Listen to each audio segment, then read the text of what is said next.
Hello, welcome back to my haunted library and welcome to Christmas Eve. I tried to situate myself here so you can see a little bit of our Christmas tree, and I left a spot on the couch for Batilda in case she wants to join us later. So I thought I would continue with our tradition every Christmas of reading a ghost story or haunted story, and I'm going to do that in just a minute. But I just wanted to go over a couple things.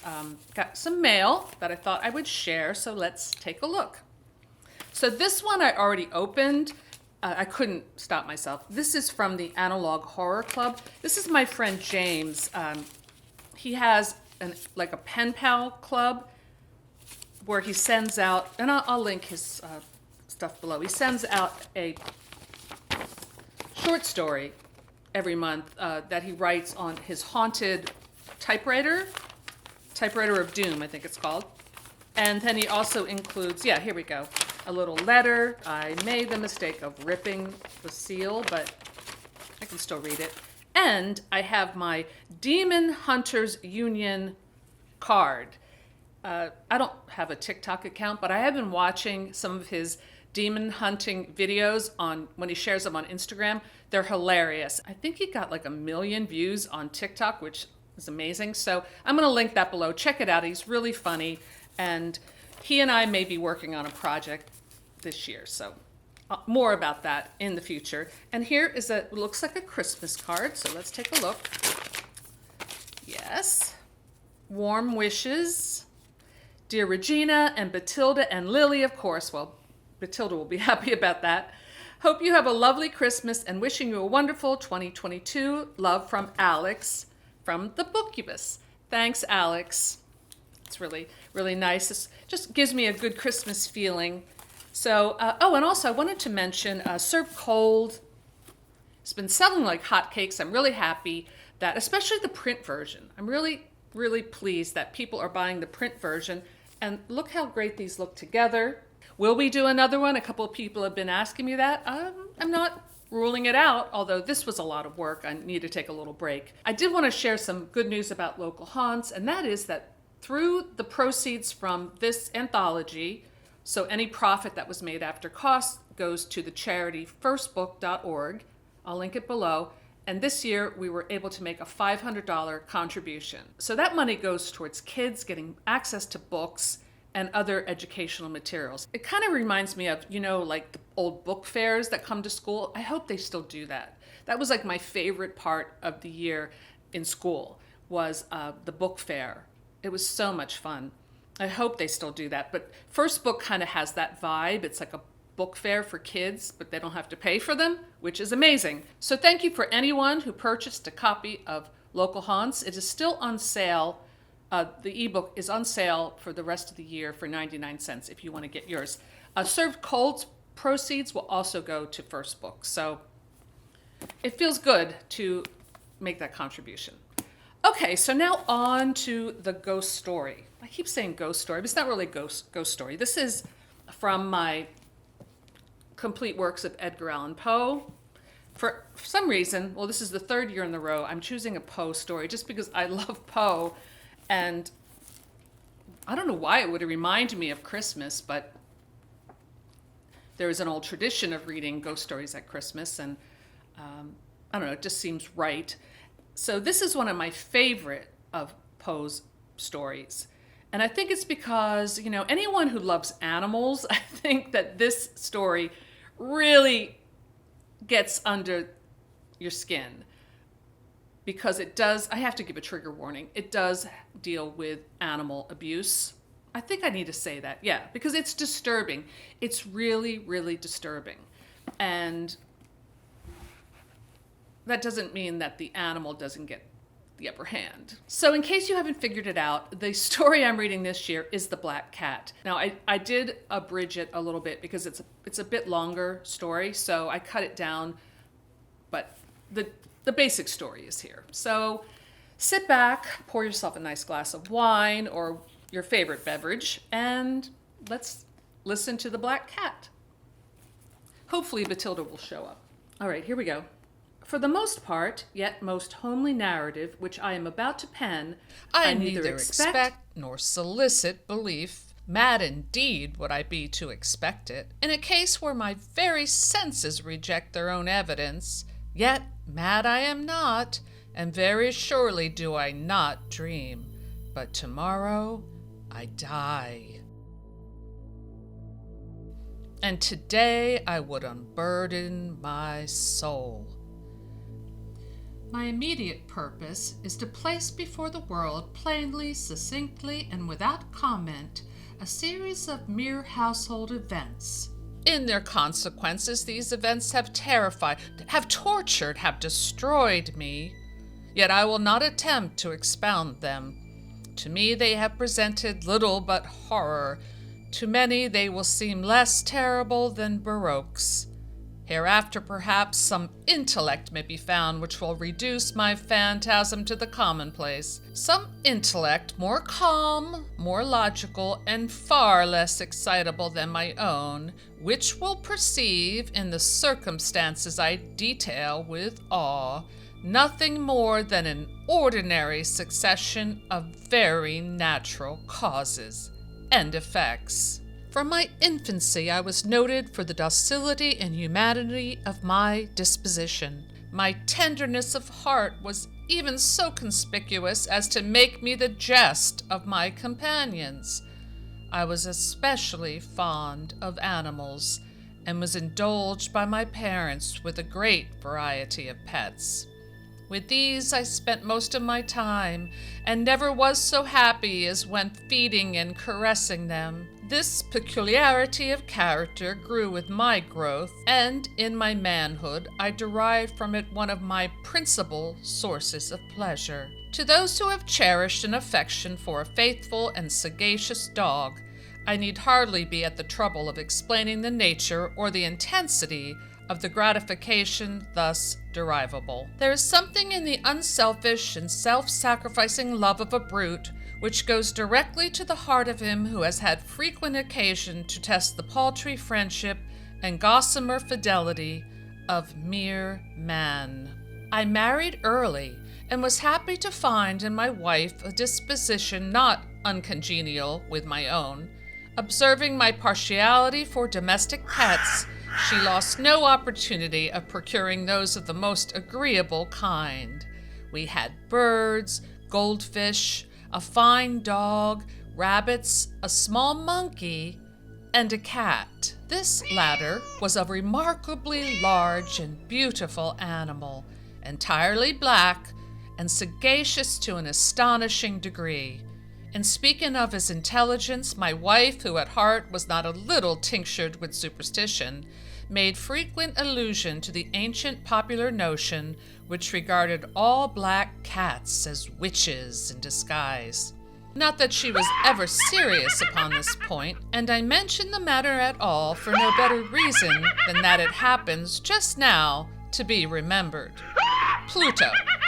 This was the cat's name and my favorite pet and playmate.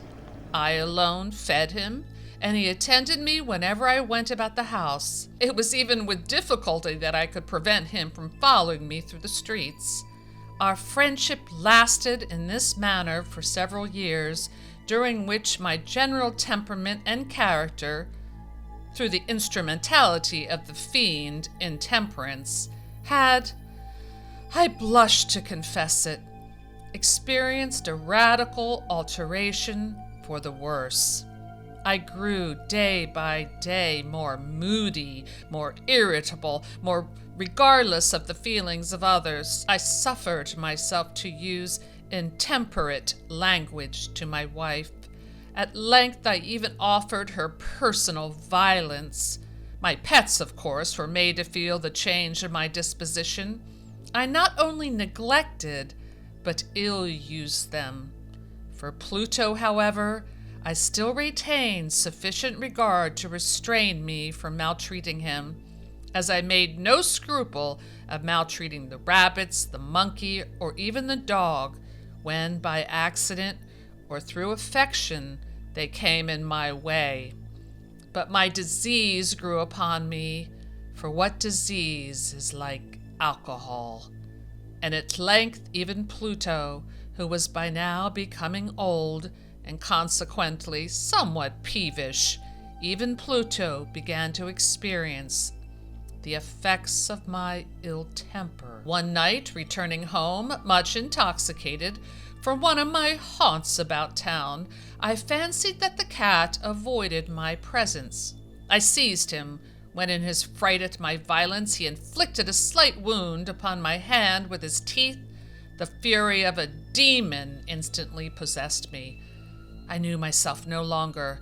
My original soul seemed at once to take its flight from my body, and a more than fiendish malevolence, gin-nurtured, thrilled every fiber of my frame. I took from my waistcoat pocket a penknife, opened it, grasped the poor beast by the throat, and deliberately cut one of its eyes from the socket.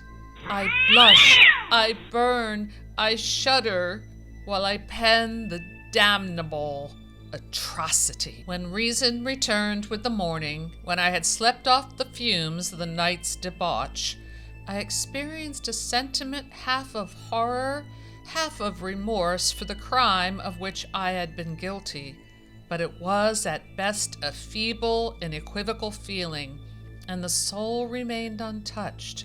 I again plunged into excess, and soon drowned in wine all memory of the deed. I had so much of my old heart left as to be at first grieved by this evident dislike on the part of my creature who had once so loved me. But this feeling soon gave way to irritation, and then came, as if to my final and irrevocable overthrow, the spirit of perverseness. One morning, in cold blood, I slipped a noose about its neck and hung it to the limb of a tree. Hung it with the tears streaming from my eyes and with the bitterest remorse at my heart.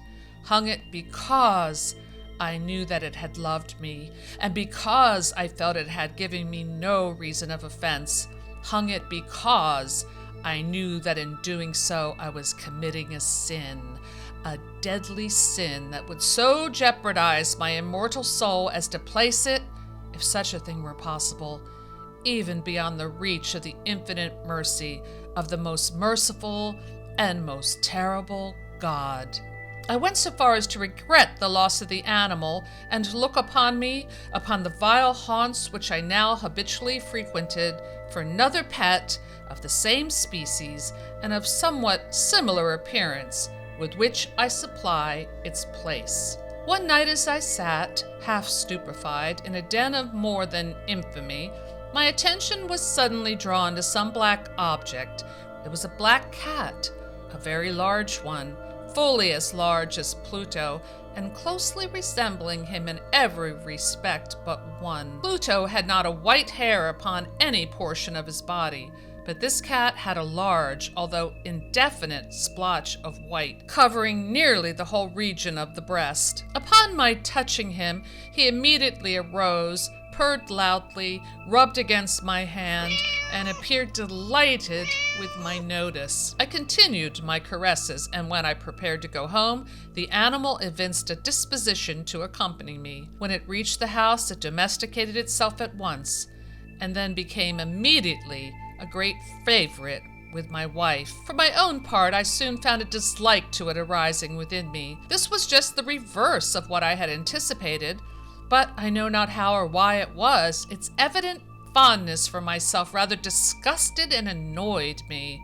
By slow degrees, these feelings of disgust and annoyance arose into the bitterness of hatred. What added no doubt to my hatred of the beast was the discovery on the morning after I brought it home that, like Pluto, it also had been deprived of one of its eyes. This circumstance, however, only endeared it to my wife, who, as I have already said, possessed in a high degree that humanity of feeling which had once been my distinguishing trait, and the source of many of my simplest and purest pleasures. With my aversion to this cat, however, its partiality for myself seemed to increase. It followed my footsteps with a pertinacity which it would be very difficult to make the reader comprehend. At such times, although I longed to destroy it with a blow, I was yet withheld from so doing, partly by a memory of my former crime, but chiefly, let me confess it at once, by absolute dread of the beast. My wife had called my attention more than once to the character of the mark of white hair of which I have spoken, and which constituted the sole visible difference between the strange beast and the one I had destroyed. The reader will remember that this mark, although large, had been originally very indefinite. It was now the representation of an object that I shudder to name, and for this, above all, I loathed and dreaded, and would have rid myself of the monster had I dared. It was now, I say, the image of a hideous, of a ghastly thing, of the gallows, oh, mournful and terrible engine of horror and of crime, of agony and of death. Evil thoughts became my sole intimates, the darkest and most evil of thoughts. The moodiness of my usual temper increased to hatred of all things and of all mankind, while from the sudden, frequent, and ungovernable outburst of a fury to which I now blindly abandoned myself, my uncomplaining wife, alas, was the most usual and the most patient of sufferers. One day she accompanied me upon some household errand into the cellar of the old building which our poverty compelled us to inhabit. The cat followed me down the steep stairs, and nearly throwing me headlong, exasperated me to madness. Uplifting an axe, and forgetting in my wrath the childish dread which had hitherto strayed my hand, I aimed a blow at the animal, which of course would have proved instantly fatal had it descended as I wished. But this blow was arrested by the hand of my wife. Goaded by the interference into a rage more than demoniacal, I withdrew my arm from her grasp and buried the axe in her brain. She fell dead upon the spot without a groan. The hideous murder accomplished, I set myself forthwith and with entire deliberation to the task of concealing the body. I determined to wall it up in the cellar as the monks of the Middle Ages are recorded to have walled up their victims. I prepared a plaster which could not be distinguished from the old, and with this I had very carefully went about the new brickwork. When I was finished, I felt satisfied that all was right. The wall did not present the slightest appearance of having been disturbed. I looked around triumphantly and said to myself, "Here, at least, then, my labor has not been in vain." My next step was to look for the beast which had been the cause of so much wretchedness, for I had at length firmly resolved to put it to death. Had I been able to meet with it at the moment, there could have been no doubt of its fate. But it appeared that the crafty animal had been alarmed at my violence of my previous anger, and forbore to present itself in my present mood. The monster, in terror, had fled the premises forever. I should behold it no more. My happiness was supreme. The guilt of my dark deed disturbed me but little. Upon the 4th day of the assassination, a party of police came very unexpectedly into the house and proceeded again to make rigorous investigation of the premises. The police were thoroughly satisfied and prepared to depart. The glee at my heart was too strong to be restrained. "Gentlemen," I said at last, as the party ascended the steps, "I delight to have allayed your suspicions. I wish you all health and a little more courtesy. By the by, gentlemen, this is a very well-constructed house. I may say an excellently well-constructed house. These walls— Are you going, gentlemen? These walls are solidly put together." I rapped heavily with a cane which I held in my hand upon that very portion of the brickwork behind which stood the corpse of the wife of my bosom. But may God shield and deliver me from the fangs of the arch-fiend. No sooner had the reverberation of my blows sunk into silence than I was answered by a voice from within the tomb, by a cry, at first muffled and broken like the sobbing of a child, and then quickly swelling into one long, loud, and continuous scream, utterly anomalous and inhuman, a howl, a wailing shriek, half of horror and half of triumph, such as might have arisen only out of hell, conjointly from the throats of the damned in their agony and of the demons that exult in the damnation. Of my own thoughts it is folly to speak. Swooning, I staggered to the opposite wall. For one instant, the party upon the stairs remained motionless through extremity of terror and awe, and the next a dozen stout arms were toiling at the wall. It fell bodily. The corpse, already greatly decayed and clotted with gore, stood erect before the eyes of the spectators. Upon its head, with red extended mouth and solitary eye of fire, sat the hideous beast whose craft had seduced me into murder, and whose informing voice had consigned me to the hangman. I had walled the monster up within the tomb. Oh, hi, Matilda. Nice of you to join us. So what did you think of The Black Cat? Just let me finish this text. Listen, don't you think you should put the phone away just for tonight so we can sit around the fire and read ghost stories and have a real old-fashioned Christmas? Great. Sounds like fun.